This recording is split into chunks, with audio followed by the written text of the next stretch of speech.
नमस्कार सर्व विद्यार्थी मित्रांनो आणि गायडन्स ग्रुपच्या सगळ्या सबस्क्रायबर्सला सुद्धा।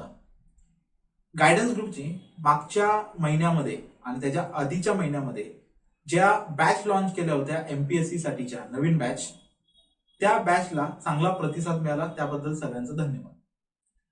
त्यालाच अनुसरून आता सध्या आपण 1 ऑक्टोबर पासून एक नवीन बॅच लॉन्च करत आहोत। ही बॅच MPSC साठी असेल। MPSC च्या प्रत्येक एक्झामिनेशन त्याच्यामध्ये कव्हर होईल याच पद्धतीने आपण पूर्ण 1 वर्ष ते 1.25 वर्ष या टाइम ड्युरेशनची ही बॅच आपण लॉन्च करत आहोत। MPSC च्या मेन्सच्या सिलेबसनी ही बॅच चालू होईल आणि मग पुढे प्रिलिमिनरी एक्झामिनेशनच्या अगोदर एक 7-8 महिने किंवा 7 महिने आपण प्रिलिमिनरी एक्झामिनेशनच्या प्रिपरेशनला फोकस करणार आहोत। पुढे प्रिलिमिनरी एक्झामिनेशन जेव्हा त्यांची कव्हर होईल, जेव्हा प्रिलिमिनरी एक्झामिनेशन्स येतील, त्याच्यानंतर पुन्हा एकदा आपण हा जो मेन्सचा सिलेबस आपण कव्हर केलेला आहे तो पुन्हा मला तिथे रिपीट करता येईल, हा त्यामागचा ऑब्जेक्टिव्ह। परीक्षा कधी असेल हे MPSC चे नोटिफिकेशन आल्यावर कळेल, पण माझ्यावर विश्वास ठेवू शकता की जर MPSC चा जर तुम्हाला परीक्षा द्यायची असेल आणि जर ती पास करायची असेल, हा महत्त्वाचा मुद्दा, कारण परीक्षेला फॉर्म भरणारे अनेक मुलं असतात, शॉर्ट टर्म अभ्यास करून येणारे पण अनेक मुलं असतात, पण MPSC ही काही एवढी साधी परीक्षा नाहीये की ज्याच्यामध्ये प्रत्येक जण पास होतो, असं नाहीये, बरोबर आहे।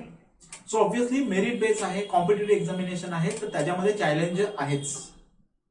त्याच्यामुळे जोपर्यंत आपण व्यवस्थित स्ट्रॅटेजीनी, व्यवस्थित प्लॅनिंगनी अभ्यास नाही करणार, किंवा तुम्ही कशाला, मी पण जर मी त्याच प्लॅनिंगनी आणि स्ट्रॅटेजीनी जर तुम्हाला शिकवणार नाही, किंवा मी जर तुम्हाला तसं गाईडलाईन नाही देणार, तर मग यश दोघांपासून पण लांब आहे। त्याच्यामुळेच गायडन्स ग्रुप हा ज्या वेळेला कुठलीही बॅच लॉन्च करतो, किंवा आतापर्यंत जेवढे शैक्षणिक कार्यक्रम आपण चालवलेले आहेत त्याच्यामध्ये तुम्हाला पहिल्याच दिवशी पूर्ण वर्षाचं शेड्यूल मिळतं, ज्याच्यामध्ये तुम्हाला कुठल्या महिन्यामध्ये कुठला विषय शिकवला जाणार आहे, त्या विषयात काय शिकवलं जाणार आहे याचं पूर्ण डिटेल इन्फॉर्मेशन तुम्हाला आधीच तुमच्या हातामध्ये असते। त्याच्यामुळे ऑटोमॅटिकली विद्यार्थ्यांना पण आणि त्यांच्या पालकांना पण कळतं की समजा हा जानेवारी चालू आहे किंवा आता ऑक्टोबर महिना येईल, तर ह्या ऑक्टोबर मंथ मध्ये काय शिकवणार आहेत, आणि इव्हन तुम्ही हे पण अंदाज घेऊ शकता त्या शेड्यूलनुसार की पुढच्या ऑक्टोबर मध्ये काय असेल, कुठला टॉपिक शिकवत असो, ठीक आहे। त्याच्यामुळे आपण प्री प्लॅन आहोत, त्याचाच फायदा अनेक वेळेला विद्यार्थ्यांना झालेला आहे, आणि शिकवण्यामध्ये आणि अभ्यास करण्यामध्ये एक संतुलन आणि एक सिंक्रोनायझेशन राहतं। पुढचा मुद्दा असा आहे की याचं जे शेड्यूल आहे, हा शेड्यूल मी पूर्णपणे ह्या खाली तुम्हाला जी लिंक दिली आहे त्या लिंक मध्ये दिलेला आहे। त्याच्या संदर्भात जर काहीही तुम्हाला डाऊट्स असतील तरी सुद्धा तिथेच तुम्हाला एक नंबर सुद्धा दिलेला आहे, त्या नंबरवरती तुम्ही कॉल करून तुमचे ह्या संदर्भातले तुमच्या ज्या क्वायरीज असतील त्या तुम्ही विचारू शकता। ऍज वेल ऍज गायडन्स ग्रुप एक प्रोग्राम चालवतो, काउन्सिलिंग प्रोग्राम। सो ज्या मुलांना कॉम्पिटिटिव्ह एक्झामिनेशनचा अभ्यास करायचा आहे पण डोक्यामध्ये खूप सारे प्रश्न असतात, इव्हन जेव्हा आपण बॅच लॉन्च करतो त्यावेळेला सुद्धा अनेक मुलांच्या मनामध्ये खूप सारे प्रश्न असतात।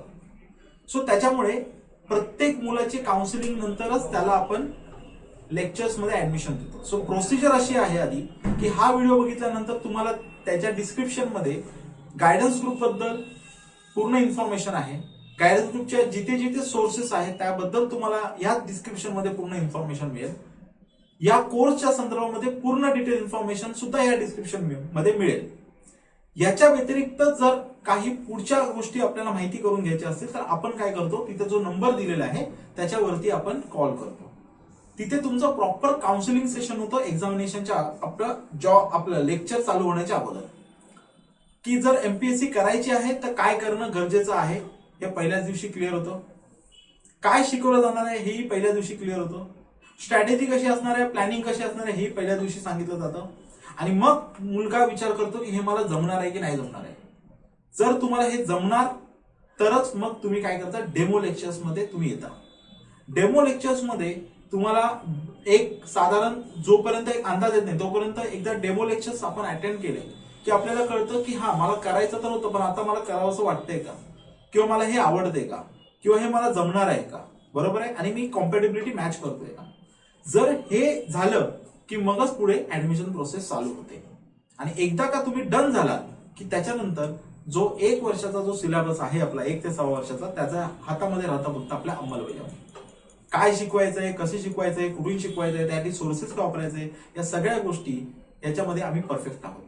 पण मग याचा अर्थ तुमच्या हातामध्ये काय राहतो? तुमच्या हातामध्ये एकच राहतं, ते म्हणजे आम्ही जो प्लॅन देऊ त्याच्यानुसार केलेलं फक्त इम्प्लिमेंटेशन, अंमलबजावणी, ती पण कन्सिस्टन्सी. तुम्ही किती वेळ अभ्यास करता याच्यापेक्षा तुम्ही तो रोज अभ्यास करताय का, कन्सिस्टंटली करताय का, आणि त्याचं योग्य ते असेसमेंट तुम्ही स्वतःशी करताय का. जर ह्या गोष्टी जुळून आल्या तर ऑटोमॅटिकली रिझल्ट आपलेच आहे. म्हणून मी तुम्हाला एक रिक्वेस्ट करू शकतो की तुम्ही हा पहिल्यांदा डिस्क्रिप्शन नीट वाचा, त्याच्यातले शेड्यूल नीट बघा, त्याच्यानंतर त्या संदर्भात जे काही डाऊट्स तुम्हाला असतील ते तुम्ही दिलेल्या नंबरवरती कॉल करून सॉल्व्ह करा. तुम्हाला काउन्सिलिंग सेशनची गरज वाटली तर काउन्सिलिंग सेशन सुद्धा दिले जातात, आणि हे counselling session free of cost असतात. कॉम्पिटिटिव्ह एक्झामिनेशनच्या पॉईंट ऑफ व्ह्यू हे काउन्सिलिंग सेशन असतात. ज्या विद्यार्थ्याला ऍडमिशन घ्यायचंय त्याचंही काउन्सिलिंग सेशन होतं आणि मगच त्याला ऍडमिशन दिले जातं. आणि डेमो लेक्चर्स पण त्याला दिले जातात. की डेमो कशासाठी, तर टीचर शिकवतात की नाही, टीचर चांगले शिकवतात, आपण त्यांच्याशी मॅच होतो की नाही, किंवा आपल्याला हा जो अभ्यास आहे तो आपल्याला झेपणार आहे की नाही. सो पुन्हा एकदा तुम्ही हे डिस्क्रिप्शन बघा, आणि लवकरात लवकर तुम्ही ह्याच्या गायडन्स ग्रुपमध्ये जो काही नंबर दिलाय त्याच्यावरती संपर्क करा. काही मदतीची आवश्यकता असेल तरी सुद्धा संपर्क करा, आणि मी इथे थांबतो. Thank you so much.